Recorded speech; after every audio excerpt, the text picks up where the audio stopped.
Hello, everybody. Welcome back to Reign of Troy Radio, episode 473. Coming to you on Monday, February 6th. We are going to look back at a wild first month of the 2023 offseason for the Trojans. USC going into the final year of not only the Heisman Trophy winning Caleb Williams era, but also the final season of the Pac-12. The new schedule is out. The Trojans have been getting a bunch of transfers in and out. We're going to talk about Kyle Ford going to UCLA, SC getting big pickups on the transfer market with Ethan White, Jack Sullivan, Anthony Lucas, so many other big guys. Everybody but Enzo Fernandez, who's a Blue. But we're not going to talk about soccer here. We're talking about USC football, of course. As always, you can follow us on Twitter at Reign of Troy, like us on Facebook, facebook.com/Reign of Troy. Be sure to subscribe to the show wherever you get your podcasts. We are there. You can always subscribe and give us a review over on Apple Podcasts. We'll always appreciate you and have a good time there. So, as always, I'm your host, Mike Castillo, joined along with my co-host, Alicia Deratola, here in the Reign of Troy studio in Los Angeles. Hello, everybody. Hello, we're back. It is, I would say it's the first show of the new year, but it's not. We did the CarCast after the Cotton Bowl, which was technically January 2nd. So a podcast, a game that we would all do well to just forget. Yeah, no kidding. But here we are. Talking about more USC football. We're gone for a month, dealing with a bunch of family stuff, family health stuff. Always takes the cake. Always is the most important thing. So we had to step away from the podcast for a little bit, but we are back, ready to talk about USC football more than ever. And we're super excited because we've got a lot coming in store, not only in this episode, but later on this month, this season. 2023 is going to be a big year for Reign of Troy Radio. We are pretty confident in that. And we'll be unveiling a new thing next week. A brand new thing. A brand new thing that's going to resemble the old thing that we used to do. Yes. Yeah. Yeah. Well, if you can read between the lines, a new, I don't know, what do you call it? A new subscriber service. Yeah, there you go. A new membership feature here over on YouTube. We're going to be talking about that next week. So if you want to help grow the show and help become a staunch Rot bot, join the Rot crew and all that stuff, we're going to have more updates next week. It's going to be super exciting. More content coming your way as well. And we can't wait for that stuff. We are super excited to get into it. But there's a lot to get into in this episode because we have so much to cover. So much stuff has happened. When last we spoke, TCU had yet to be beaten down by Georgia. Yeah. When last we spoke, everyone still thought that Georgia was going to go 7-5. That's potentially 6-6. Yeah, even 6-6. Have a losing record. Everyone predicted for that Georgia team. Yeah. When last we spoke, the Jacksonville Jaguars were still a losing football team, I think. I mean, yeah, they might have been. Yes. Yeah. When last we spoke, Liverpool wasn't a team that wanted to make me pull my hair out and give up all sports. Yeah. Yeah, but we're not talking about we're not talking about soccer. We're not talking about soccer. We don't do that on this episode, this podcast, for sure. We've got so much more stuff to talk about. Let's just get into it. We're going to talk about roster changes going into the 2023 season, then talk about the schedule that has come out, USC's 2023 schedule. We already knew the opponents, but getting the order is always, fun to talk about. You get to finally plan when you're going to go on road trips, all those sort of things, but also see how it all, gets into an order. What's the tough stretch? What's the easier stretch? What are the trap games? All of that. We're going to talk about that towards the end of the episode. And of course, if you're joining us here live on YouTube, you can always join us in the chat and and join the discussion. Talk along with us here as we chat here on YouTube. And offer in your questions. Put the word question at the beginning. It helps us be able to mark them and when we get towards the end to do a little bit of a mailbag segment. Or you can be like our friend Kenny and bring up USC hoops. When last we spoke, SC had not beaten UCLA this year in the hoops. They have since. When last we spoke, USC basketball was still very much like do they know where they're going this year? And now it feels like they've gotten some things sorted out. So yeah, a lot has happened since when last we spoke. This is true. Yeah, but let's get into the transfer portal stuff. We've talked about it before. Transfer portal versus recruiting. We've asked you guys in the chat what do you guys care about more than anything? It's the transfer portal. People care more about the transfer portal than they do about signing day. Signing day was 5 days ago? Dud. Absolute dud. Not just for SC. SC signed 2 guys on signing day, but more so it's not nearly as interesting as the transfer portal. So we can talk about Walker Lyons and Jacoby Lane later. Let's talk about the transfer portal. SC has one of the highest ranked classes in the country. And of course, it's highlighted by a bunch of 4-star transfers. How do you feel about the star ratings of transfers from 24/7? I don't know about them yet. I don't think that they have figured out how to rate the transfers. I don't think I understand exactly what it is that they are basing their ratings on at this point yet.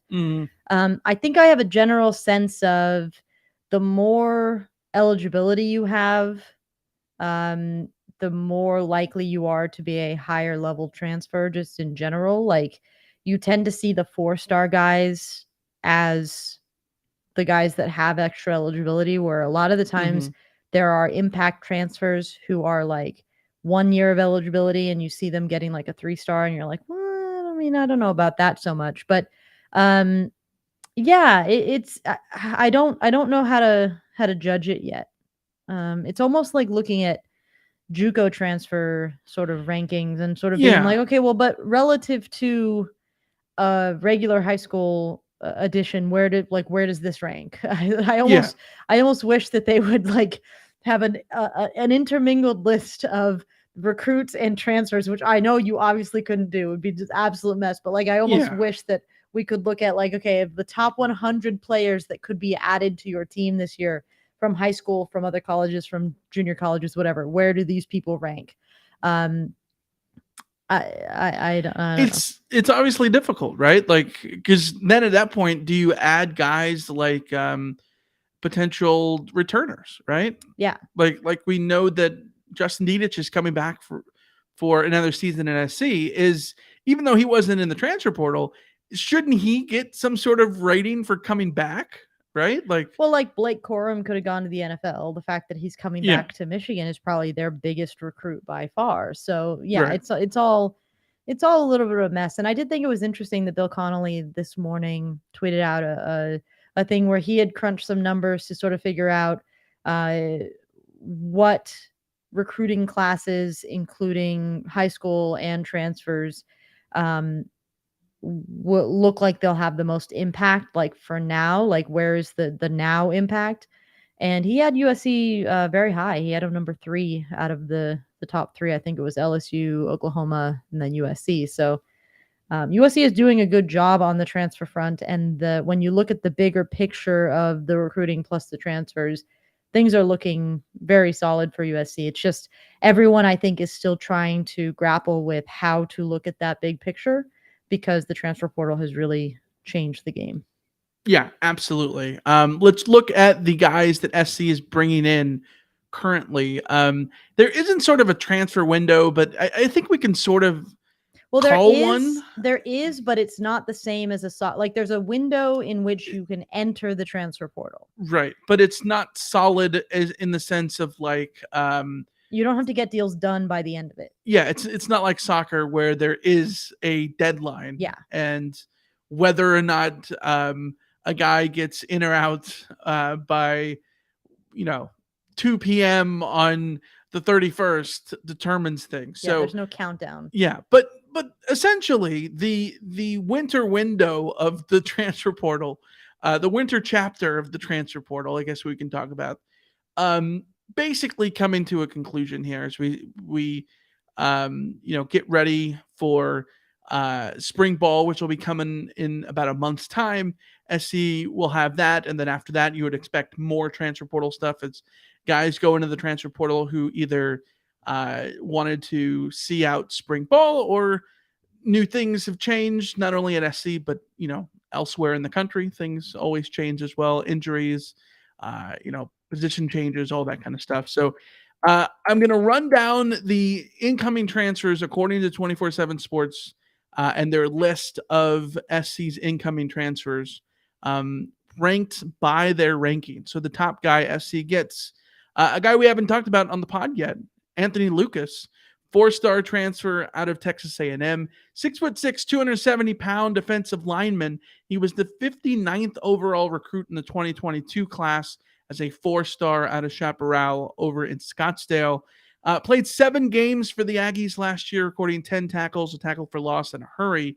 3 years of eligibility. I think it's big for SC to get a big body on the defensive line. There's nothing, SC message boarders want more than big bodies on the offensive and defensive line. This is exactly the kind of guy you want, especially out of Texas A&M, a school that has a bunch of turmoil right now. If you can go in there and pry the talent away, you absolutely go do that, especially when you've got to sort of rebuild your defensive line with Tuli Tuipulotu, the nation's leading sack leader, going to the NFL. Yes, absolutely. And this is another one of those ones where, you look at the 4 stars, that's very much a reflection of the fact that he is essentially a re-rolled recruit. So he had his year at Texas A&M, but when it comes down to it, he is a year removed from being a top 100 recruit nationally. And USC is now added, for all intents and purposes, if you think about it, as his year at Texas A&M was a redshirt year for him for USC. So it's a sort of weird situation to grapple with. But when you are looking at USC's biggest position of need, it continues to be front seven, continues to be in the defensive trenches. And this is a guy with a very high ceiling and who will be able to come in immediately and try to make his mark with the talent that he has as a pass rusher, and also just sheer, just size. You can't teach 6'6". So huge addition for USC on the defensive line. One of several big additions for USC on the defensive line that I think we're gonna talk about additional guys, but USC actually on the defensive line in particular has a nice mix of veteran, fill a gap, sort of short-term rentals, and re-roll the recruiting dice, add potential kind of next level impact kind of guys for USC on that defensive line. You're sort of getting the whole spectrum of that, and he is definitely on that in a year or two from now, he could be the best player on defense for USC. That's the level that they're looking at for him. So should be exciting to see him continue to develop. But also when he comes in, you have to also recognize just because he's a transfer doesn't mean he's not also for all intents and purposes, a redshirt freshman. So yeah, take your expectations by that level. Yeah, and I always, mention the idea of like a lot of transfer, and this is obviously changing, but a lot of transfers are a result of being over recruited or under recruited. So that doesn't necessarily, no one's guaranteed, transfers included. So you got to make sure that, he was a top recruit a year ago. You got to make sure that you're able to get all the talent out of him still. So just because he's a top recruit doesn't mean he's guaranteed to perform. You got to develop him. Yes, absolutely. You're 100% right. I would add, I think you need to add a category to your over recruited, under recruited, or just had regret. Like, I think there's the need a change, right? Yeah. I think the need a change is in there. I think transfers, are changing drastically. You have need a change. Yeah, you have people who quarterbacks, I think, don't even apply to any of those categories. The whole thing is completely changing. Absolutely. So somebody who is not in one of those, I guess you could say, under recruited, someone who is blossoming into being a superstar is Dorian Singer. We talked about him back in December. He comes from Arizona. He was the second leading receiver in the conference in terms of receiving yards, first team all Pac-12 wide receiver, and now he gets to play for the Heisman Trophy winning quarterback, Dorian Singer. Absolutely a 4-star transfer in, someone that you got to be excited for. We've talked about him before, so I don't want to talk too much here because what is there to say? He is this year's Jordan Addison, plug and play, immediately becomes wide receiver 1 or 1A with Mario Williams. Maybe Taj Washington, and you have a triumvirate of 3 elite guys right there. At worst, USC has a triumvirate of elite guys. Yes. I think there's a chance that any of those 3, any of 5 at this point, emerge as like the go-to guy for Caleb Williams. But right now, it just looks like he has a stable of guys who can just spread the ball around to. And Dorian Singer adding his level, you worry a hell of a lot less about the Jordan Addison departure. Yeah, and then the other Arizona skill guy that SC brings in is Christian Roland Wallace, the 3-name man, the cornerback, a 4-star who has a year of eligibility coming in. Tons of experience. Yeah, we've talked about him before as well. A lot of experience, and sort of is this year's Mekhi Blackman. I don't want to make like lazy comparisons, but sort of like not necessarily he's going to be Mekhi Blackman, but more so he sort of fits that role of veteran Pac-12 corner that you bring in from a division foe. Yes, absolutely. Even though there's no more divisions. So, the other one, a USC running back coming from the other USC, even though they're not USC, legally. Scar, Marshawn Lloyd, which to me, is that or is that not a like a Madden generated name, Marshawn Lloyd? Absolutely a Madden generated name. Yes. Absolutely, yes. 5'9", 212 pounds. He was the top running back transfer in this transfer portal window. 4-star running back and the 43rd overall recruit in the 2020 class out of DeMatha Catholic in Hyattsville, Maryland.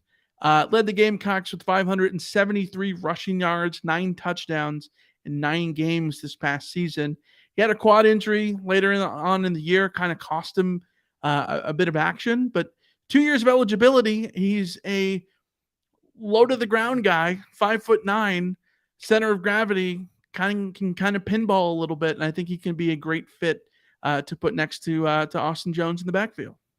Yeah, he was very good at South Carolina when he was healthy, and adding him is another one where you look at it and you go, "Is this your Travis Dye edition?" Doesn't have the track record that Travis Dye came in with, but a lot of that's just because of health. I don't think they're comparable players in terms of their style. Yes, but similar in profile, I guess. In terms of experience, looking at USC's running back room for the coming year, you lose Travis Dye. You are adding a couple running backs in the recruiting class who show a lot of potential. But if you were going into this season with just Austin Jones and Raleek Brown as your sort of primary 2, you wouldn't feel bad about that. No. But you'd feel like there could be a gap there, specifically because running backs often have injury trouble, and USC's track record with keeping running backs healthy through the whole year generally isn't good. USC almost always cycles through 3 or 4. You can't get away with just having 2. I don't think it's an SC thing. I think I think that's everybody. It's a hard position to play and stay healthy at. There's still Darwin Barlow too. Yeah, and Darwin Barlow, yes. So what you've done now, similar to what you've done with the wide receivers, is you've continued to open the door to just having a very solid depth worth of guys who can come in and take over. Now, my bet will be that Austin Jones will still be running back number 1. But Marshawn Lloyd is absolutely at his peak capable of being that number 1 guy instead. He could take that job from Austin Jones. At worst, I think you see him plug in as the sort of the number two guy. What basically he could be what Austin Jones was last year for USC. Yeah. With Raleek Brown still being the one that's the hardest to figure out where he fits in terms of the breakdown of the carries. Yeah. Because you've added Marshawn Lloyd, but that's not a bad thing. They're very, very different runners, very, very different styles. The contrast between the two, you could certainly play off of each other as well. So again, depth very much helped. High level starting quality depth, perhaps. But the injury issue is certainly the knock.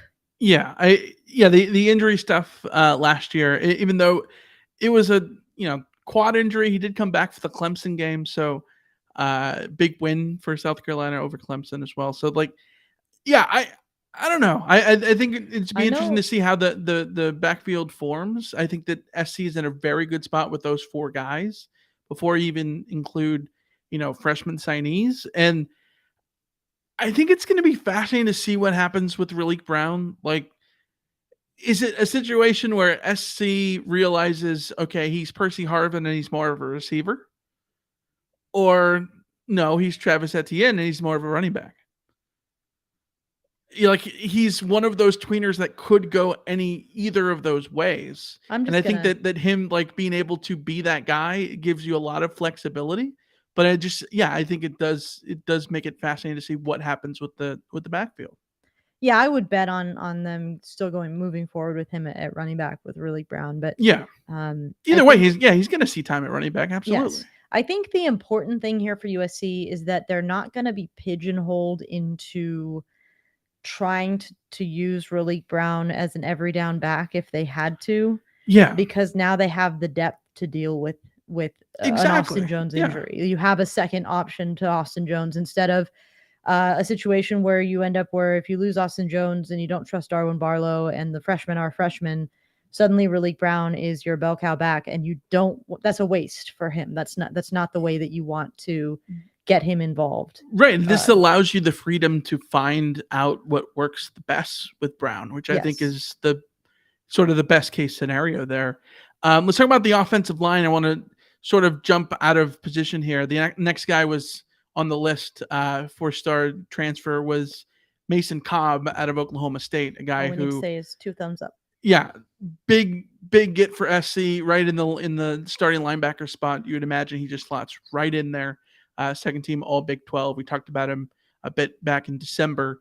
Tackle machine does have a little issues with wrapping up on tackles a little bit, but he's in the right place for that, I guess. SC continues to need to work on that part, but he's always in the right place, and that's what you sort of want. Talking about the offensive line, I want to sort of batch some guys together here. SC gets 3 big transfers: Ethan White out of Florida, Michael Tarquin out of Florida, and Jarrett Kingston out of Washington State. White and Tarquin, White is a 4-star, Tarquin and Kingston are 3-star transfers. Together, a whole lot of starts. 20 for Ethan White, 10 for Tarquin, and Kingston was a 3-year starter at guard and tackle for Wazoo. All Pac-12 honorable mention. But Ethan White, AP All SEC second teamer. 1 year of eligibility for him, 2 for Tarquin, 1 for Kingston. These are all guys 6'4" or bigger, 320 pounds or bigger. Like, these are big body dudes that absolutely fit in this offensive line. And our friend Chris Trevino of USCFootball.com put together that you add these guys to what SC already has. Suddenly you're looking at an offensive line of Kingston at left tackle, Ethan White at left guard, Dedich at center, Monheim at right guard, Tarquin at right tackle. That's pretty solid. I know that there's probably not a single guy there that you would tab to be your preseason All-American maybe, but potentially. But don't you sort of feel like this offensive line is rebuilt back to the point that you would have expected them to be at the end of the season, Pac-12 championship game? Offensive line was supposed to be the biggest concern for USC on offense going into 2023. I have zero concern about this group anymore. Zero. Yes. You Agreed. You bring back Justin Dietich, which was the first domino that needed to fall, and you've added 3 starting quality offensive linemen to a group that we already know has a coach and a scheme Yeah. that work in harmony and that put them all in position to succeed. The level that USC played on the offensive line in 2022, this group is absolutely capable of matching that level, if not bettering that level in 2023. You know, losing Brett Nealon is certainly a big deal given his experience and the level that he played in 2022. But Justin Dietich has the chance now to go and make that center position his own.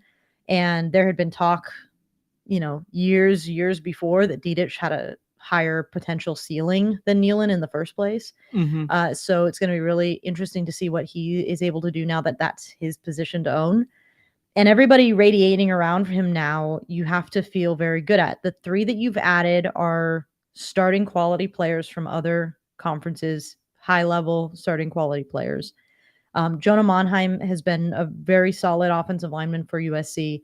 And what I like the most about that group is, short of a Dietich injury, which reopens the door to what do you do at center, Mm-hmm.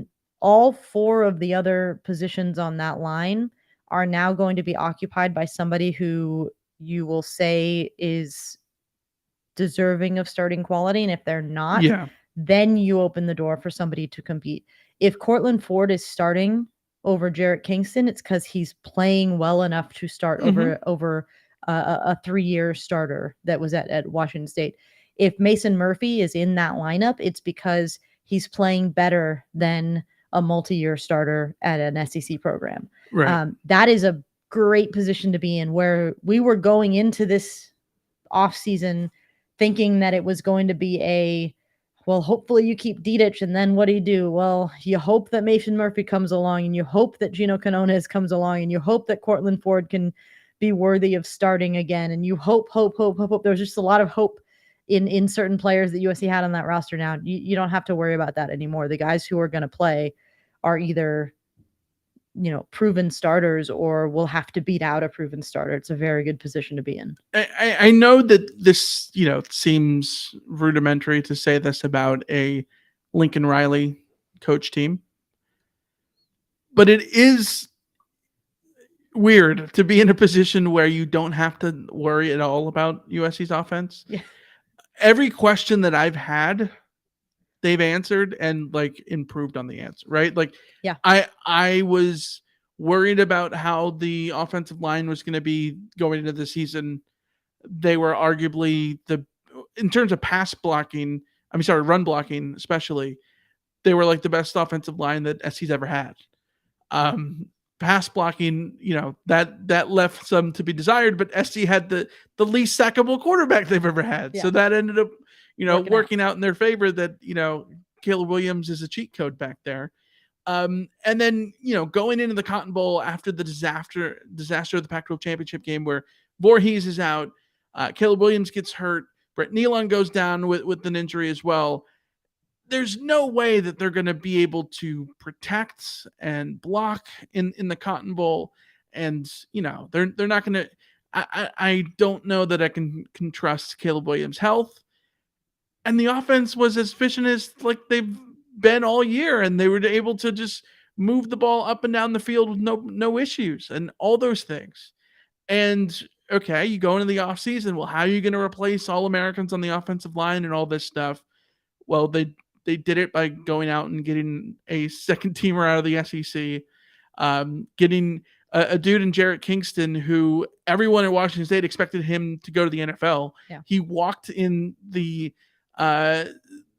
senior day line over at Washington State. People thought he was going to the NFL, and then no, he changes his mind at the last second, wants to go play left tackle for the Heisman Trophy winner. So SC is able to put together this offensive line. We know that it's an offensive scheme that helps the offensive line.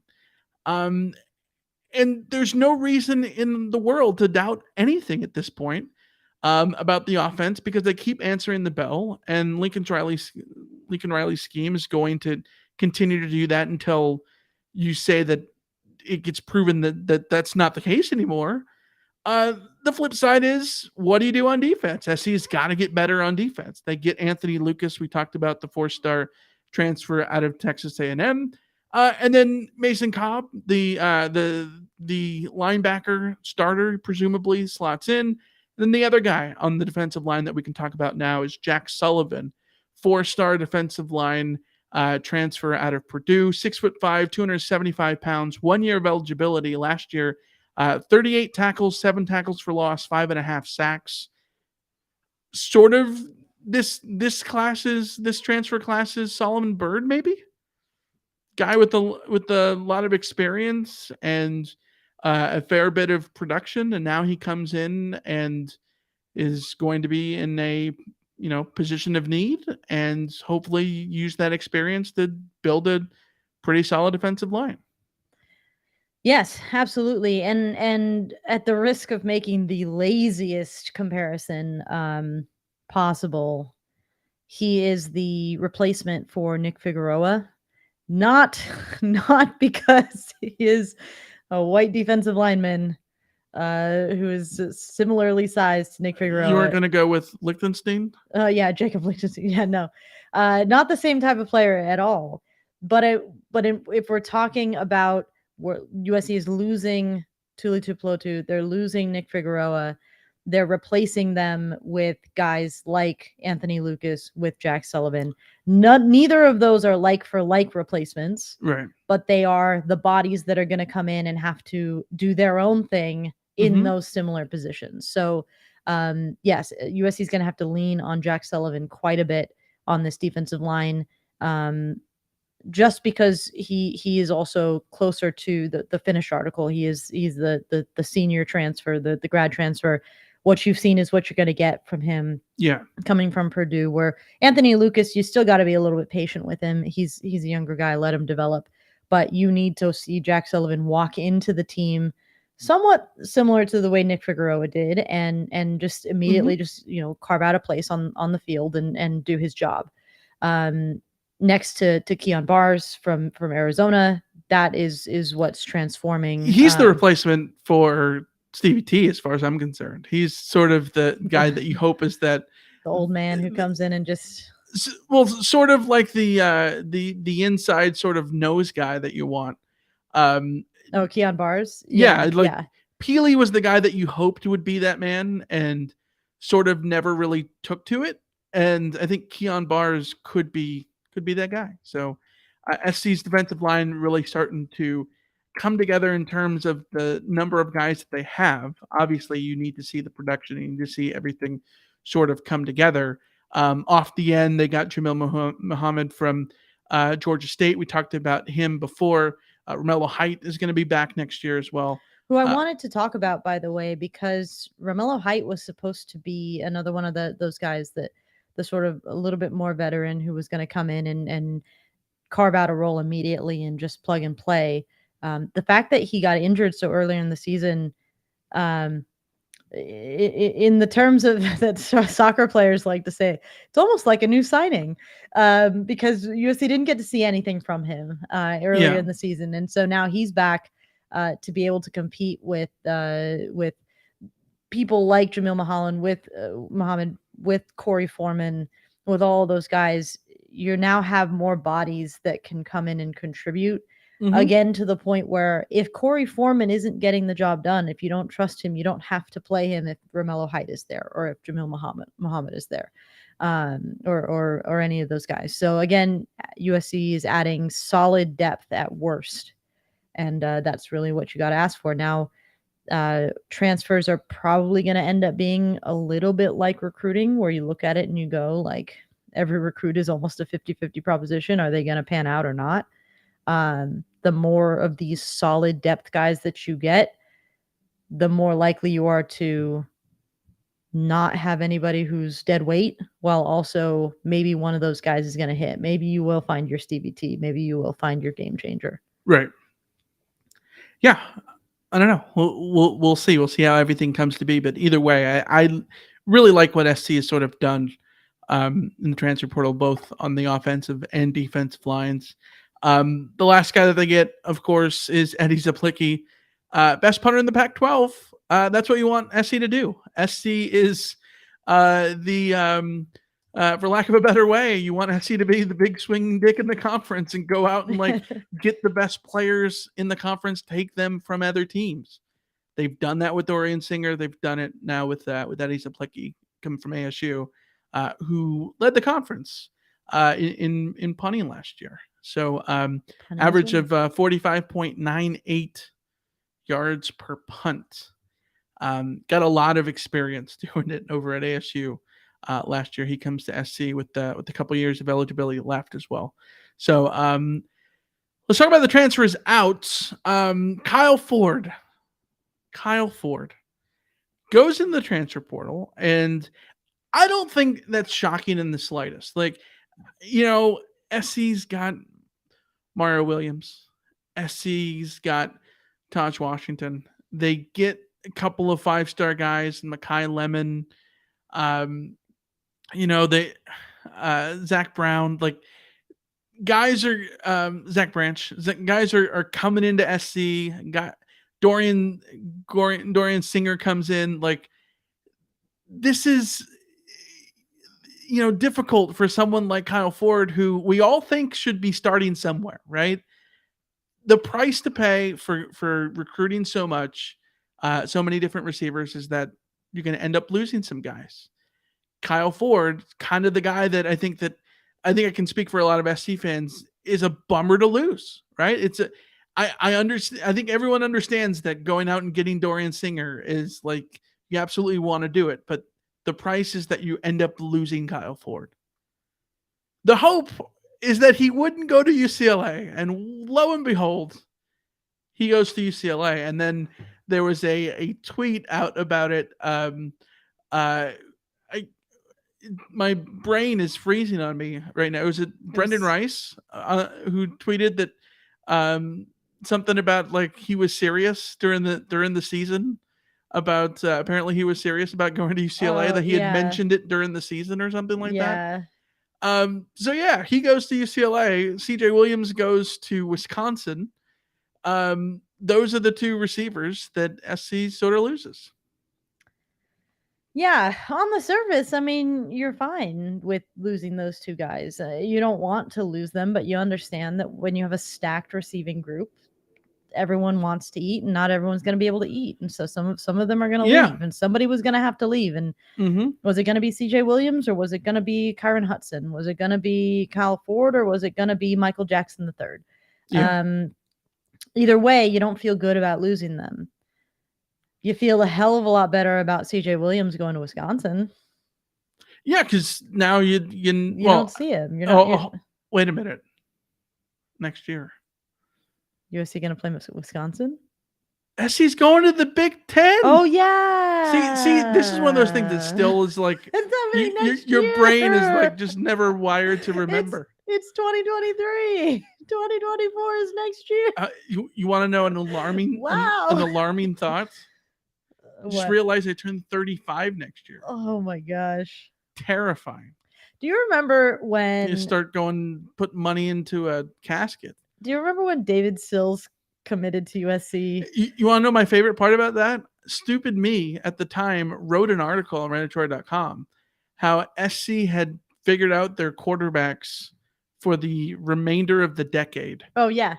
and I wrote like, well, currently they have Matt Barkley, and then that will turn into I think I said Max Wittick, which will then turn into Brown, and then Sills will take over, and he'll run out of eligibility in 2020. Like, yeah. I just remember when he committed, it was like, wow, the class of 2017 or whatever it was so far away. Yes. And now we are so far removed from the class of 2017. Well, it's scary. I remember thinking that the class of 2015 was so far away when Snoop's kid was I think he was a 2015 guy, right? And like that felt like he was a big recruit, like as a freshman in high school. And now we've got Lane Kiffin tweeting videos of his son Knox throwing the football and adding Lincoln Riley. That is a that's a thought. But either way, yeah. So it's still wild that USC is going to the Big Ten. But either way, Wisconsin, even if it was a conference rival, just somebody in the conference, you wouldn't be as tore up about it as Kyle Ford going to UCLA. Right. Now, if I take off my sort of emotion cap and just sort of be very robotic about you've never been emotional. Never, ever. About the calculation, like, yes, it makes a lot of sense. If you want to stay in LA, yeah, I don't want to leave LA either, Kyle Ford. Right. And I want to, be a starter on a football team. Well, I can go to UCLA and play Power 5 football in Los Angeles and start. Like, I get it. At the same time, that's not a move you can make. Like, my pride would prevent me from making that move. I can't. I just don't. I don't know how somebody. It's now happened twice, and the first time again, you put on your thinking cap, and it made even more sense for Caleb. Well, I mean, it's happened 3 times if you include what's his face, the lineman that from 2 years ago that is not. Chat, help me out. Who? Anyways. Oh, Jay Toya. Jay Toya, yeah. That was not good.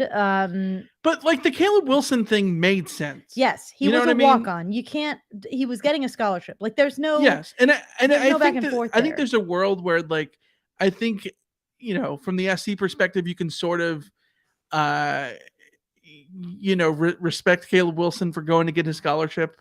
And like, you kind of you respect him for being able to put together a hell of a great season that he did over at UCLA and all that stuff. Like the Kyle Ford stuff is, he was such a fan favorite because he was the guy that people wanted to start over Brendan Rice. He eventually does towards the end of the season. Everyone loves what they see out of Kyle Ford. And then it's like, no, I didn't want to hate you. Yeah. It's like one of those situations. You know what I wish could happen is if transfers were like loaning a player in the Premier League, where when you loan a player out, they can't play against you. Like they just cannot participate in that game.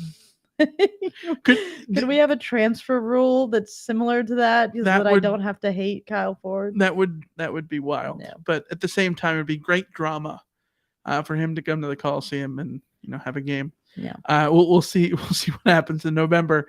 Other transfers out. Tuasivi Nomura is going to Fresno State. He's gonna be a Bulldog.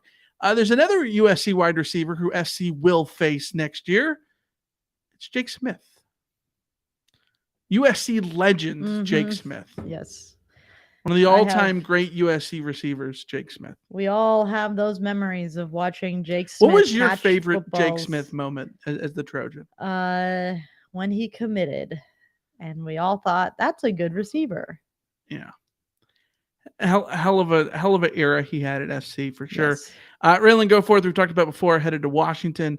Xavier Alford also headed to ASU. Julian Simon to Tulsa. And Max Gibbs didn't get the memo that that Deion Sanders is no longer at Jackson State. I kid, of course, but he's headed to Jackson State. So good for him for finding a home along with everybody else. We'll see what they do. Hopefully they all have successful careers as they move on. Except against USC. Sure. Yeah. And we'll see what comes. The guys still in the portal. Britton Allen, Gary Bryant Jr. back in the portal. Colin Mobley, Kobe Pepe, Jaden Williams. Colin Mobley just pulled himself out. Yeah. That's right. Which Jaden is big Williams because and USC needs those bodies on the defensive line. So having him pull his name out, hopefully that sticks, because anyone who pulls their name out and then goes to spring camp and doesn't like what they see as far as the pecking order is also a threat to leave in the summer. So we'll see. Yeah. So we will see what happens there. Let's talk about the signing day that just happened. SC signed 2 dudes. The first one of note is Jacoby Lane, a guy, 4-star wide receiver out of Red Mountain High in Mesa, Arizona. Of course, the winter home of the Chicago Cubs. Great place. 6'4", 175 pounds. A guy who was committed to SC for a long time. Ultimately wasn't going to sign in with SC in December. Opened it up, looked like he was going to, potentially go elsewhere, but he ultimately signs on signing day for the Trojans, another wide receiver, helping, fill out the wide receiver room when you lose guys like CJ Williams and Kyle Ford. Like, even though you have the top end dudes who are ready to, start immediately, you still need to have the next wave there. And he helps sort of build that next wave, along with 4-star tight end, the 5th ranked tight end in the country, Walker Lyons, 6'4", 230 pounds, out of Folsom. He's LDS and is currently on a mission now, and he will not enroll at SC for another year. So expect him to join the Trojans in 2024. Yeah, so he at least is not going to be gone for the full 2 years. That often happens with the LDS missionaries. So he's going to be, it was funny because I saw a picture of him he's already begun his mission. But he's doing like the training or whatever that they do sort of locally. So he was in his missionary clothes while Georgia came for an in-home visit. Where's he doing his mission? Do we know? The Netherlands, I want to say. That's cool. Yeah. I think I know it was it was like a cool place that like sounds. So Georgia went knocking on the missionary kid's door, like a sort of reversal of roles there, because usually the missionary. All right. Flew right, okay, over my head. Anyways, Walker Lyons, former Stanford recruit, a Stanford commit.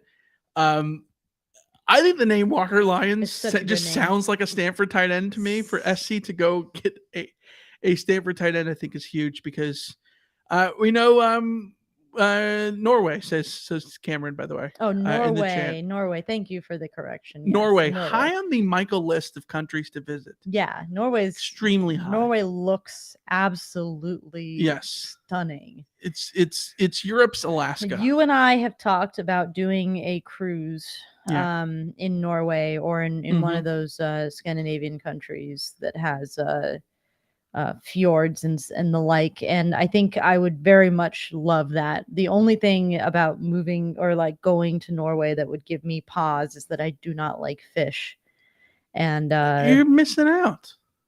Yeah, you like fish and chips, Michael. That's not the same thing. It's still I eat fish and chips. If you fry it and batter it, I am on board. Well, then you don't have anything to worry about. I have had way more like when Walker comes back, we'll ask him some his favorite recs. Yeah. Either way, the tight end position with this recruiting class is very interesting because USC goes and gets Walker Lyons. It's a little bit of surprise. They're also after Deuce Robinson, the 5-star tight end who Georgia also wants and who a bunch of other schools also want. But Deuce Robinson didn't sign with anybody.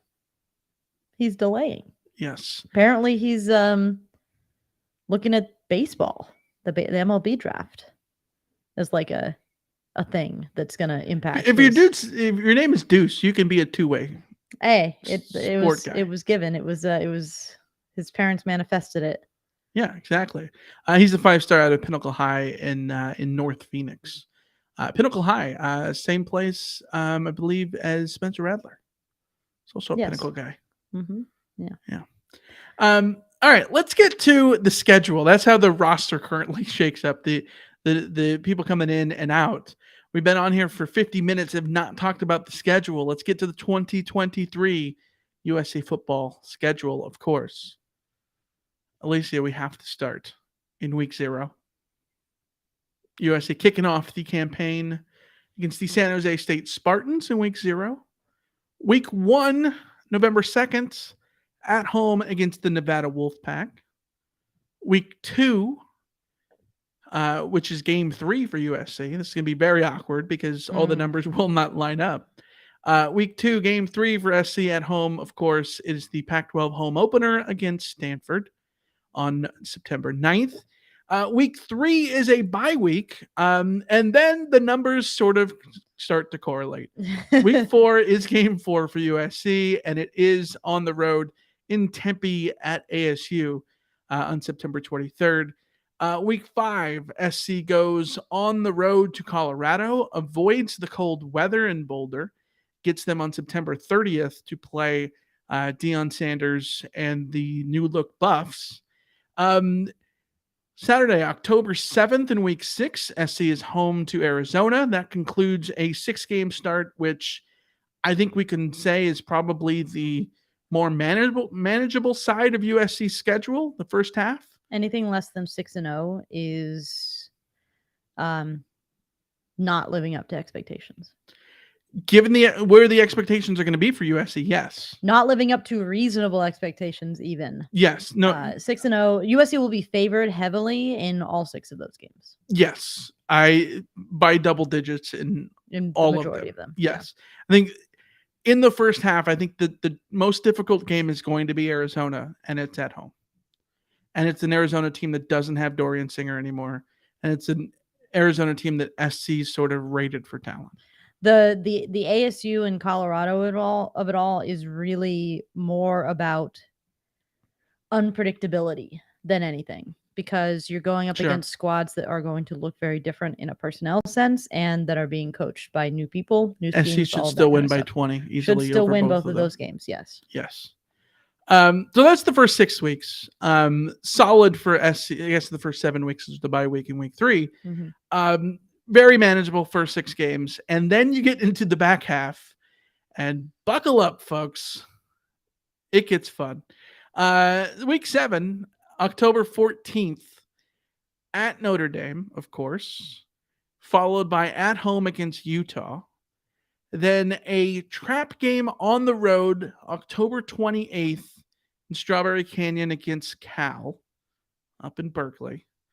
It's a trap game because it's after Notre Dame and Utah, but it's before SC plays Washington on November 4th at home, followed by a Week 11, 11-11 game on the road in Eugene against the Oregon Ducks, the very last time SC will ever be going to Autzen Stadium. Followed by Week 12 at home against UCLA, which is then, leads SC into a Thanksgiving bye week. The third time in the last 6 seasons that SC will be off Thanksgiving week, giving them an extra week to prepare for the Pac-12 championship game if USC makes it. SC is going to, the last 9 games of the regular season will be in order, 9 games in 9 weeks, most in a row for the Trojans since 2017, when they played 12 straight, did not have a bye week between any of their regular season games. And that was tough. Yes, but the last 6 games in this schedule, absolutely brutal. Because even like the Cal game is the odd man out there, right? Yeah. And I think we all expect UCLA to take a step back, but it's still, if UCLA was in the first half, they'd be the toughest game of the first half. Yeah. But you're also seeing a UCLA team that at the end of the season if they decide to start Dante Moore early. He's a sophomore at the end of the season. He'll have quite a bit of playing experience already, so that's something to sort of consider. It's just none of those games are easy. None of those games are simple. If you took any of the first 6 games and sprinkled them in between those games, you'd feel like the schedule was that much more balanced. You'd feel like you have room to breathe. Where this is very much week 7 hits and it's all, full steam ahead. Just survive in advance is essentially what's going to be going on. You get a little bit of a breather against Cal, but it's still a road game. It's still Justin Wilcox. I don't want to completely disregard Cal. I'll be fair. I'll be honest. I don't know a whole lot about what their roster looks like going into this coming season. I haven't looked at it. They've lost a lot of guys. Yeah. J. Michael Sturdivant went to UCLA. Yeah. So he's sort of a big loss for them. So that could be that could be the cupcake that USC needs in the middle there. But I don't think I think you lose a little bit of cupcake status, if you want to call it that, when you put them in between those other guys and make it the road game. Yes, it being a road game, and all road games require your concentration. That's the thing. It's like if it was home, it's very different. But obviously, that game is not as scary as hosting Washington State and Michael Penix, or going on the road to play Bo Nix in Eugene. But like, it's to be fair, of the 3 games in that block, week 8, 9, and 10, that's the one you'd pick to be the road game if you get the other 2 at home. Yes, like, you want Utah at home, you want Washington at home. So like that's fair, but it's still a very, very tough schedule. Right. Everyone but Cal in that group, theoretically, you could be looking at top 10 teams. They won't all be top 10 teams the way that a season just plays out. That's just literally not possible. Right. But USC could get a cascade. I mean, they could get a cascade of top 10 teams, is what I'm saying. If Notre Dame is top 10 and then USC beats them, and then Utah moves up into the top 10 and then USC beats them, and then they get Cal, and then you get Washington as a top 10 team, you beat them, and maybe Washington falling out ensures that Oregon's a top 10. Like, all of like those things could. Is it probable? No, but like there is a universe where that happens. Yeah, and there's a universe where at least one of those teams are top 5 by the time USC meets them. So this will be a stretch. It's going to be difficult. You of course get the week 13 bye week leading into the Pac-12 championship game. And as Kenny has pointed out in the chat, getting the bye before the conference championship is the only time that SC can apparently win a Pac-12 championship game. SC has been in the Pac-12 championship game 4 times. They are 1-3. The only time they won was 2017, in which they had the bye before. The other time they had the bye before would have been 2019, but SC did not make it in 2019. Yeah. Did have a red hot November in 2019, but they did not make it into the Pac-12 championship game. Of course, that November included a blowout loss to Oregon, but bygones begot bygones. We got a question from Renee. It says, what's the point of a week 0 game? And I think it's a valid question when you put it, or like talk about the week 0 game in relation to where the bye week is. Because SC gets the week 0 game against San Jose State, but they're off week 3. So essentially it's like playing San Jose State in week 0 instead of week 3. And while it's nice to have that gap in week 3, I feel like part of the point of having a week 0 game is it's a showcase game for you early in the year for recruiting purposes, even though it's against San Jose State. I don't know that's going to it's not going to be the ABC game of the week or whatever. And then on top of that, you want to be able to create another bye week, but SC doesn't get that luxury because the bye week's at the end, but also the bye week at the end is a nice luxury if you can take advantage of it. It's weird. So in the context of this schedule, obviously if USC wasn't playing in week 0, schedule making is very complicated. If USC wasn't playing in week 0, would we have the same schedule that we're looking at in front of us right now? Probably not. The scheduling situation would have been shifted quite a bit. But in a year when you're playing at Notre Dame, which means that the Notre Dame game is in October instead of at the end of the season in that week 13 slot. Yeah. There is an argument, I think, to take the week 0 game to get the early bye and create the second bye before a conference title game. I think there's an argument to be made that will ultimately be beneficial to USC. The risk, obviously, is that if you don't get to the conference title game, that bye week is a complete waste of time. Mm-hmm. But when you're playing Notre Dame in October, it kind of screws your schedule in a weird way. And I think I'm okay with the idea of week 0 to sort of manufacture that. I'm really fascinated to see what happens in the Big Ten, what they do with Notre Dame. Yeah. Because obviously SC, has mandated that game is in October, the road trip part of it, We know the whole lore of McKay saying we're going to cancel the season, cancel the series unless it gets moved to October, and Notre Dame agreeing to it. Um, but it creates a sort of issue for scheduling, which the Pac-12 is solved in part because Stanford plays the reverse of that. So it sort of works out that Notre Dame is ending their season in California against either Stanford or SC, and so you sort of make it to where Stanford and SC has to play early on in the season. But without Stanford there, you still have to deal with the UCLA part of it. And so what happens? Does the Big Ten just put the SC UCLA game always in week 12?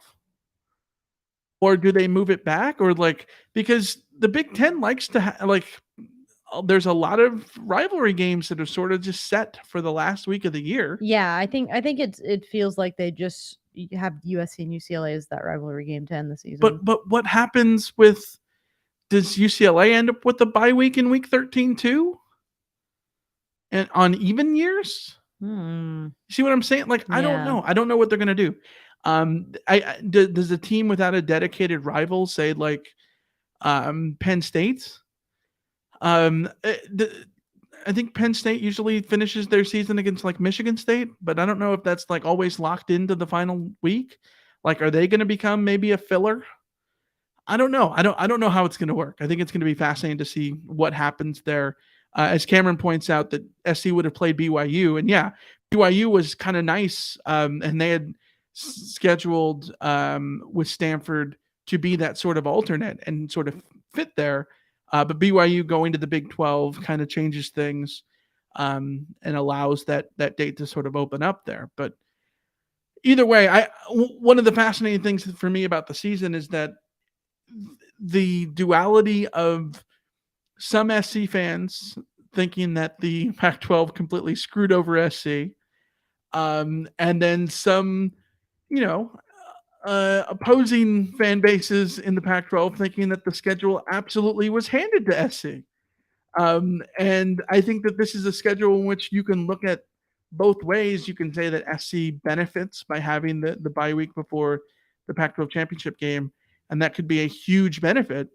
But also playing 9 games in a row, including that daunting second half, you can argue that that's even, worse than having that bye week at the end. There's a lot of give and take here. It's having so I once did a thing at Fox Sports where we were interviewing, got a tour of the studio and got to interview some of the hosts and stuff afterwards. And they had somebody who was working with or had been working for the scheduling part of the network, and having a conversation with him about the things that go into how they determine the schedule and how they choose their games for where they're going, and how they sort of all of the different rigmaroles around that, which is tangential to the way that a conference will put together their schedule. Right. It's all extremely complicated. So complicated, in fact, that it is very difficult for a conference to set out to disadvantage one team in particular. Because when it comes down to it, everyone is going to be disadvantaged in some way, and everyone is going to be advantaged in some way. Yeah. And it just happens the way it happens because there's so many pieces that need to get put together. USC has the advantage of that bye. They have the disadvantage of that stretch before the bye. Yeah. You can't acknowledge one without also acknowledging the other. Yeah. If you let me design the schedule with the express purpose of making it as easy as possible for USC, this is not the schedule that I would put together at all. This is the opposite of what I would do. I would have a much more balanced first half and second half. I would not have 6-0 and then, throw things at a dart and let's see how USC does. Here's a random question. If it was up to you, would you put the Notre Dame rivalry early in the year? Every year, or when? Every year, like if tradition was not a thing, I do and wonder why. like if you could move it to the beginning of the year, would you? Why not have Notre Dame as the first game of every year? Now, competitively, it I would know solve why. a lot of it would solve It a would lot of solve a things. lot of, or not, maybe not even the first game of every year, but like one of the first 3 games, because Right. the first 3 when your conference schedule hasn't started in theory, right? I know why you don't do that. I know Notre Dame doesn't want that. They don't want that because it's easier to schedule the early games because that's when teams have openings. Yes. For Notre So Dame. So if them you lock having in one of their, them always being able to comfortably lock in SC in October and November makes it easier for them. For their scheduling. If you're USC, I think that starting the year every year with Notre Dame would, number 1, potentially get boring. Number 2, create an overly marquee matchup every year that doesn't necessarily help you the way that a later Notre Dame matchup could help you. Sure. Yeah. In theory. It would certainly feel weird. Yeah. But certainly, like, for instance, if you took that Notre Dame game and just slotted it into week 3 instead of week 7, like, the schedule would feel a bit more balanced. You'd have an advantage on your bye week coming in week 7 rather than week 3. Then you could really say that USC is getting a huge advantage from the placement of the bye weeks. Right. But West Texas Mike says there needs to be a chill in the air when SC lands in South Bend. No, I agree. Yes. Well, and that was yes. I don't know what South Bend is like in early September, but I'm going to guess it's not very nice. It's maybe a little humid, but yeah, it'd be better to play there in September than say Texas Station. Yeah, College Station. That's fair, but like, it's really nice playing there in October. So Texas Station's a casino. Maybe you do want to play at the Texas Station. I don't personally, but yeah, the Walker in the chat says rivalry games shouldn't come before week 6. I think it depends on what the rivalry is, because like I loved Notre Dame and Michigan playing early on in the season. Well, I kind of like USC Stanford. I like SC Stanford being early. I like Colorado State being a rivalry that's early on. Like, there's some rivalries that I think work early. I sort of like how the SEC has, that Tennessee, Florida is going to be like the 4th week of the year. And that, third Saturday in October is going to be Tennessee, Alabama. Like, I kind of like how that sort of works. But Tim says tradition was changed once before. It used to be in November until we demanded it move to October 1961. One more move would be better. It's always miserable in October. Yeah. I think why we like it where it is, so much of it is because it's what we're used to. Yeah. It's what we're used to. Yeah, absolutely. So, and in 2024, what we're used to gets thrown out the window on every other level for USC. So yeah, might as well start now. Yeah. I mean, the Big Ten change is the best possible excuse for USC to approach Notre Dame about making a change to when they play, because the Big Ten schedule is a whole new animal. So yeah. But then the ACC might hate it. So who knows? I don't. Yeah. Again, complicated. They're going to fit the game in wherever they can make the game fit. That's what I'm going to tell you. Let's go to the mailbag. We've got a bunch of questions here on YouTube. As always, if you're joining us on YouTube, be sure to toss your questions into the chat. Put question at the front so we can go through there and easily sort of mark those and save them for later. Rama Murdy says, do the offensive line and defensive line additions help make us better heading into next season? 100% better. Yes. I thought that USC would go into 2023 expecting to feel a slight drop off on offense. I now look at the roster that we look at right now for USC's offense. There is no reason that this offense can't get better than they were last year, which is scary to think about. But that's the level that Lincoln Riley's offenses have been better than they were at USC last year. And that is the level that I think they're going to shoot for with the additions on the offensive line. I'll say that on the offensive line, like I think SC has put together an offense that will at worst be as good as they were this past season. And as good as they were this past season, was a top 3 winner. offense in the country. So you take that. If that's exactly what they're going to be again, take that in a million years, and that's not the reason why SC didn't make the playoff. Is the defense better? You would hope so, but they also have to replace Tuli Pelotu, who was a huge eater in this offense, and he had a bunch of production behind him. And yes, we've talked about before that like his production kind of. I don't want to say that he was someone who went away in big games, because that's not what I'm saying here. But when he was dominant, they weren't. It was when SC defense was working as a whole, and when SC's really struggled on defense, that's when you wanted to see Tuli sort of, step up, and then not just him, but you want to see anybody step up on defense, and nobody did. It wasn't that's not a knock on Tuli. That's a knock on, the defense as a whole. Like when things were going bad, no one actually, ended up stepping up to make that big play.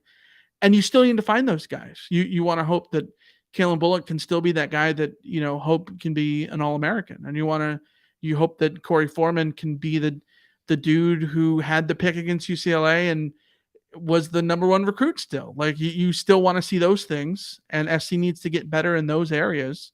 Going out and getting Jack Sullivan and Anthony Lucas and all those guys, like I think it helps, but we still need to see the defense be better before we say that they are better, at least for me. I don't think that USC added anybody who is as good as Tuli Tuipulotu on defense. Yes. I think USC added players at positions of extreme need so that the defense as a whole will be better overall, even with losing Tuli Tuipulotu. Because the problem is that Tuli Tuipulotu was a one-man show, and with the exception of Mekhi Blackman sort of taking care of his business at corner, USC didn't have standout performances from enough players that were around him. So it sort of made Tuli's contributions irrelevant to a certain point, because if you're getting sacks on first and second down but giving up third down and not getting off the field, then it doesn't really matter. Mason Cobb, having Tackett Curtis arriving as a recruit, the additions from the defensive line in general, not just, it's 2 years of additions on the defense that I think are like what USC did last year with the recruiting, the transfer portal, was to add some depth, some bodies. I think this year they took the other step forward of adding guys who will be at worst depth, but you look at them and you think that's more like a starter for USC to add to that front seven in particular. So if the defense doesn't get better, considerably better, then that is an L that Lincoln Riley is going to have to own. And I think that the big thing for me going into 2023 is Lincoln has put his faith in Alex Grinch to get the job done. They've gone out and recruited some good players that are going to make a difference for USC just from a personnel upgrade standpoint. But they didn't add any All-Americans. So it's going to have to depend on the scheme coming together and actually working. And if it doesn't work, then again, that's an L that Lincoln Riley owns. Yeah. But from a long-term perspective, Lincoln Riley is still, I'm reading a book, reading a book by Diallo. What's his name? Ray Diallo, I think, called Principles. And I'm also reading a book called Courage is Calling. And I'm reading a chapter a day of each of those books. And the chapters that I read today happened to coincide. They were all about failure, and they were all about how you have to fail in order to learn, and that you can't be afraid to fail, because if you are, then you can never learn the lessons that failure teaches you. I don't know that Lincoln Riley has experienced failure as a head coach to the degree that he would need to learn the hard defensive coordinator lesson. So 2023, he will either be proven right about Alex Grinch, and everyone can move forward happy, or he will be proven very wrong about Alex Grinch, and he's going to have to learn from that mistake. So either way, USC comes out ahead. Is sort of what I'm getting at. But yeah, that's I think the defense. You look at the personnel additions; they should be better. If they're not, then we'll have learned a lesson. Well, this sort of goes back to 2017, a conversation that we had back then, where so many people after the Cotton Bowl in 2017 wanted T. Martin fired. They wanted wholesale changes and with the coordinators and stuff. And we had talked about there is no, like, I understand why there is, people not happy with where the offense is under Sam Darnold and all that stuff. But if you are Clay Helton and you win a Rose Bowl and a Pac-12 championship in the first 2 years, how do you tell yourself that you need to make wholesale changes? Yeah. Like, you're like, yes, that is not necessarily living up to the expectations that fans have, but I think that realistically, as a coach in general, you are checking the boxes that you want to check off. Like, that's not enough failure to really make those cuts. The only coach that makes those cuts that quickly is Nick Saban. But Nick Saban can do that when he's won so many national championships that if he doesn't win a national championship, it is a failure, right? And for Lincoln Riley, yes, not going to the playoff is going to, be a failure, and he's probably going to call it it's going to feel like a failure to him, but it's not quite the same when you're still winning the Heisman Trophy and you're still doing those things, right? Like, yeah, there's, especially in year one, like this, it's really easy to say that, well, this was year one with the defense. Well, we still have to give it another go. Yeah, I think there's been sort of some built-in excuses, and I think that those run out in 2023 if things don't get better on that end of the field. Yeah. Cameron says, of all the transfer portal players signed so far, which one will make the biggest impact in 2023? Same question, but also for the true freshman. Cameron from Frisco, Texas. Mason Cobb, the linebacker. I really think that he is the piece that USC needs at linebacker. They need someone like Mason Cobb. So I've got high hopes for him. From the freshman, it's got to be Zach Branch. Is it? I think so. I think he's going to come in and command a role in this in the offense right away. I would love to say Tackett Curtis. I know a lot of people are super high on Tackett Curtis. I am super high on Tackett Curtis, but I just think it's a lot easier to make an impact as a freshman wide receiver than as a freshman linebacker in a defense that is all wonky anyways. So Zach Branch is the number 4 ranked recruit in the country. Yes. I think he's absolutely capable of providing a huge impact. I don't disagree with you there. However, he's coming into a position in which SC is literally the strongest. That's fair. And so, like, if we're talking about sheer impact, I don't know that he is going to be set up to have the most impact in year one. With Tackett Curtis, I would fully be on board to say Tackett Curtis could be that guy. However, I think Mason Cobb coming in might take away some of the ability for Tackett Curtis to really have a lot of freshman impact as well. The linemen, I don't think necessarily in here either. I don't know. I let's say Braylon Shelby. That would be big. That would Edge be rusher. Very big if Braylon Shelby is able to get in and start right away and have an impact as a freshman. That'll be big for USC's defense. It really will. Yeah. Because as we said, they've added quite a few people to those positions. So if he's breaking through, it's not because USC doesn't have other guys who are capable of playing those positions. It's because he really is that good. Yeah. Malcolm says Branch is different from many of the wide receivers, though. Yeah, I think Branch could absolutely have a year where he catches 30, 40 passes or something. I guess my thought is that truly making a big impact on the team's value?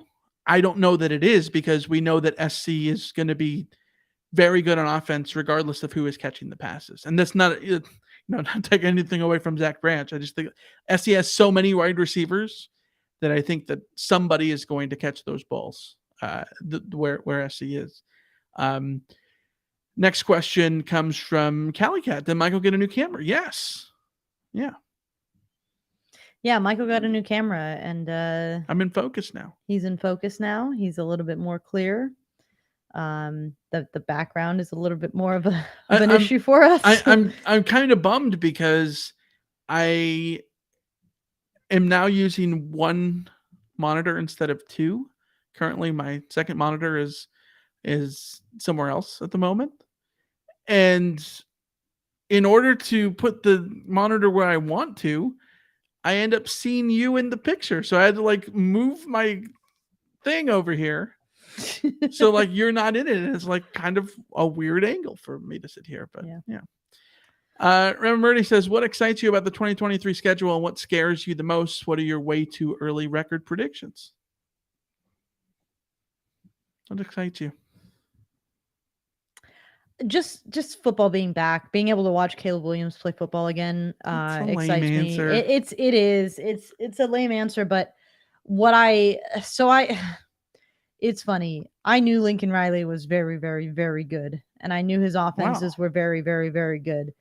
But I think getting to watch every single down of a Lincoln Riley offense with a Caleb Williams quarterback sparked a ridiculous amount of joy in my life. And I can't wait to watch those guys cook again.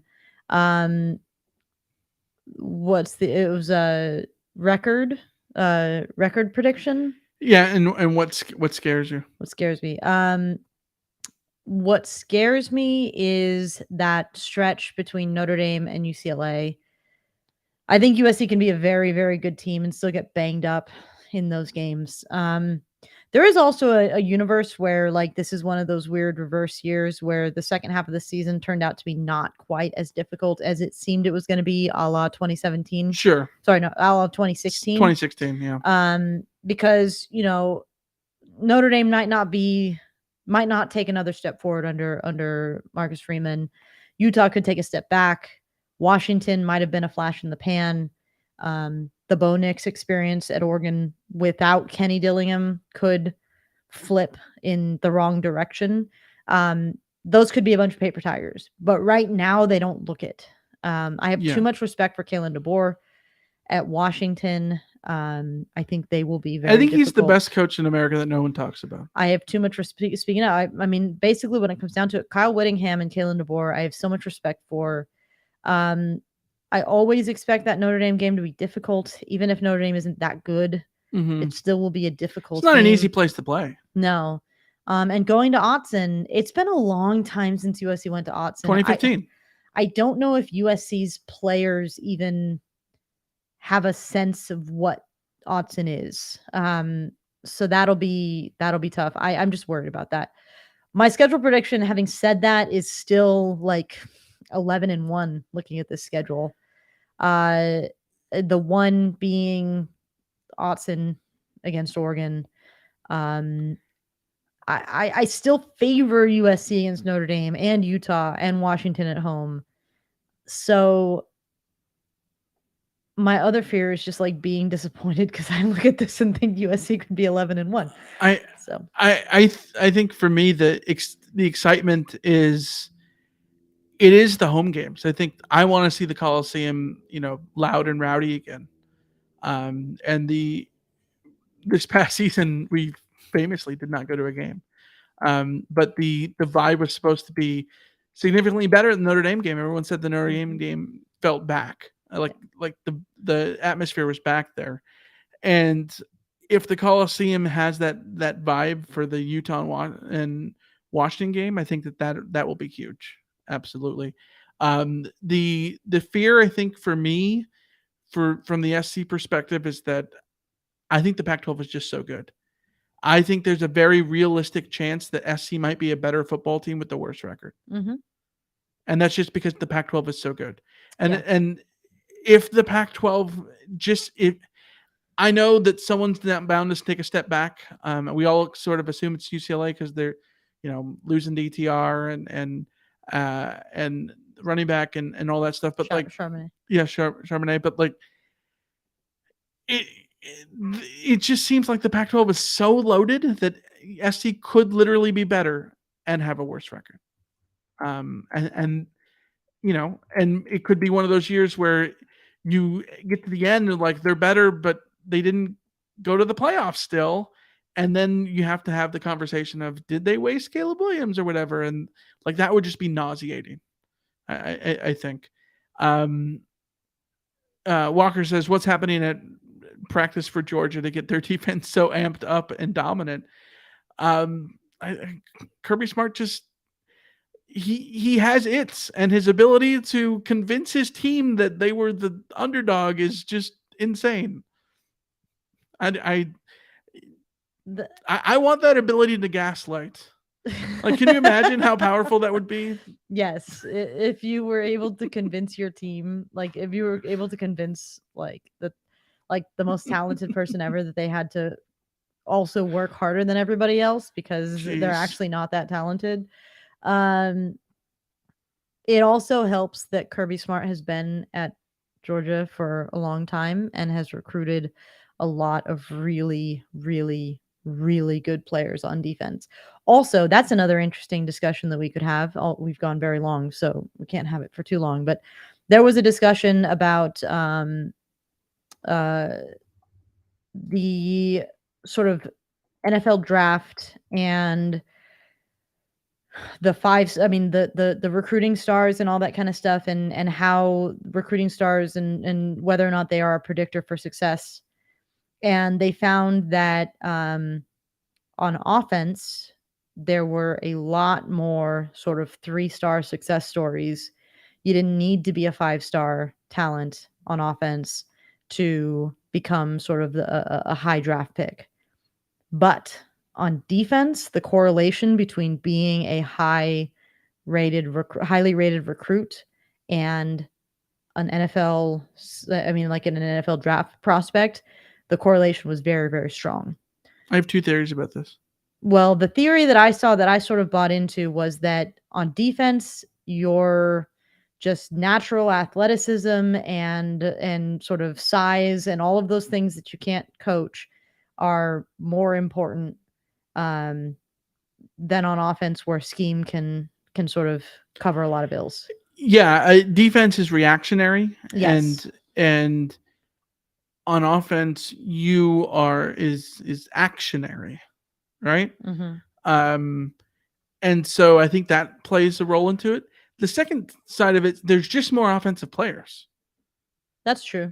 Think about how many wide receivers there are. Wide receivers, yeah. There's just going to be a lot of freaking 3-star receivers. When I was looking up stuff for the rundown, Jacoby Lane is the 392nd overall recruit, but he's something crazy. like the 59th wide receiver. Yeah.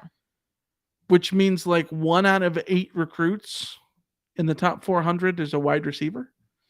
That just means there's a lot of wide receivers. And he's still a 4-star, but there's going to be a lot more Taj Washingtons out there that end up finding a place in a scheme. And the way football is, it's easier to scheme offense anyways. And so you can find yourself in an offense that is able to maximize your ability. Yeah. Yeah. We're on defense, scheme fit and all that kind of stuff does matter. Mm-hmm. But when it comes down to it, if you're quick and you're strong and you're powerful, you're going to make up for that a little more often. Yeah. Yeah. And you look at Georgia's scholarship distribution on 24/7 Sports, and you just see the number of 5 stars, high 4 stars that are on that defense. Mm-hmm. You recruit those guys in part because you've earned the trust of those guys to know that you're going to be playing on a very, very good defense. And that good defense then helps you recruit the next. There's a cycle that USC is needing to break the current cycle, because USC's defense has only ever been for the most recent memory has been poor. So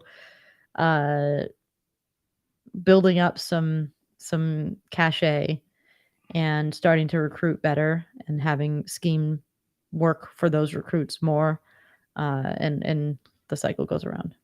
The next question comes from Cameron from Frisco, Texas as well. And it is a trick question, and I'm not going to fall for it, Cameron. I'm not doing it. Not doing it. Which quarterback in the 2023 schedule do you fear the most and why? It is Cam Rising. And if you don't say Cam Rising, you are convincing yourself otherwise. It is Cam Rising. It is Cam Rising. Cam Rising. Cam Rising has beaten USC often enough. I know. He doesn't look athletic.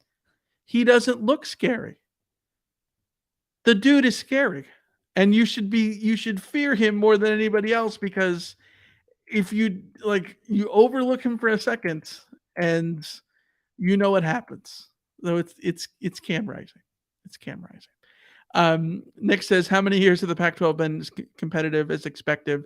History lets me to believe that maybe half the projected top teams will perform as expected.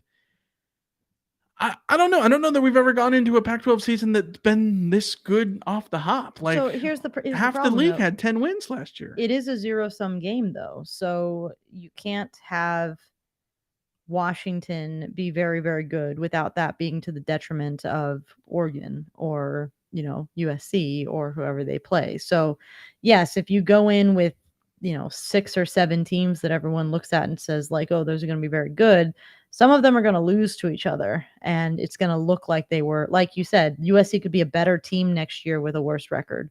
Yeah. So that's just a reality of conference play. Yeah. We've got an hour and a half, so we got to wrap this up really quick here in a minute. Donnell Smith, how optimistic is Alicia about 2023? You said 11-1. That seems pretty optimistic. I'm very optimistic. Yes. Where do you see Gentry playing now that they have Cobb? I think they'll keep him at linebacker. I don't know how experimental they're going to get with him because of his whole, is he a linebacker or not? Make Gentry the new Deion Bailey. I think that would be really fun. Just go all in on him being a tweener and embrace it. Yeah, I like it, but yeah. And Walker says, where do you think the Pac-12 will fall next after SC leaves? Yeah, I think they probably add the state schools, San Diego State and Fresno State, but realistically, Washington and Oregon do need to go to the Big Ten. Yeah. Save those schools, Pac-12. Anyways, that's going to wrap up the show. Thanks, as always, for joining us. We'll be back next week to talk about our new membership program, which should be really fun. And means more content here as we go in the off season and get ready for the upcoming football season, even though it's still months away. Thanks, as always, for joining us. Big shout out to everybody in the chat for being with us, as always.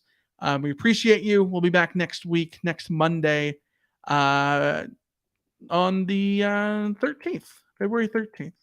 Not a Friday. 5 p.m. Pacific. Same time, same channel. We'll be back then. And until then, see ya. See ya. See ya.